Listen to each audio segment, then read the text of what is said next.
What is the hardest thing about scaling right now? Uh, for me, accepting that I can't do everything as I grow, Hmm. it becomes impossible. I already work every hour that I possibly can. I Hmm. have the most ridiculous work-life balance. I have the most ridiculous sleeping schedule.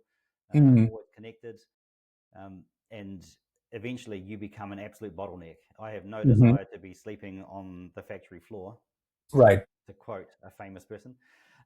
So how do you scale that?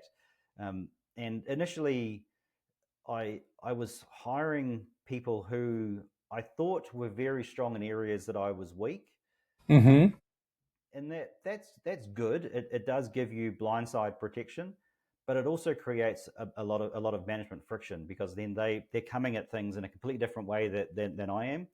And again, that's great, right? But it means that it further reinforces the struggle to let go.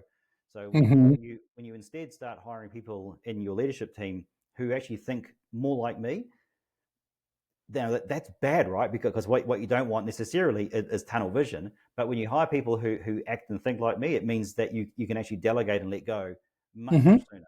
Like now, from a product and engineering perspective, I've got leaders in that business who fundamentally think and act like me. So Hmm. I have no issue just letting them run, and I leave them alone. I don't bother them with check-ins and daily stand-ups, and I don't need to. I know that they are doing what I would do if I was in their role.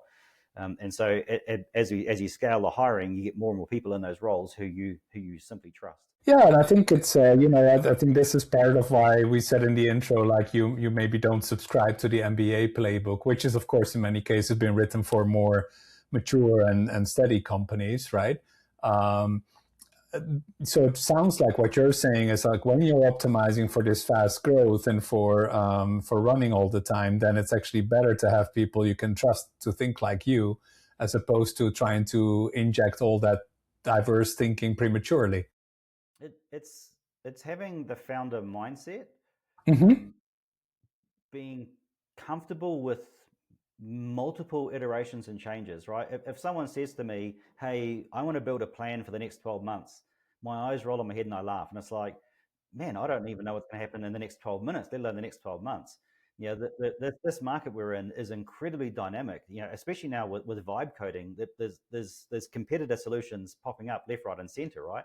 And so we're always got to look and listen and okay, what's one of our competitors change in their wording? Is that does that resonate better than what we're saying? Do we need to change things? So you are forever observing market dynamics, what what messaging is resonating, what's making people's eyes glaze over, and you're forever twisting and turning and updating. And if someone wants structure and plans and a rigid way, wrong, wrong, wrong, at this point in time.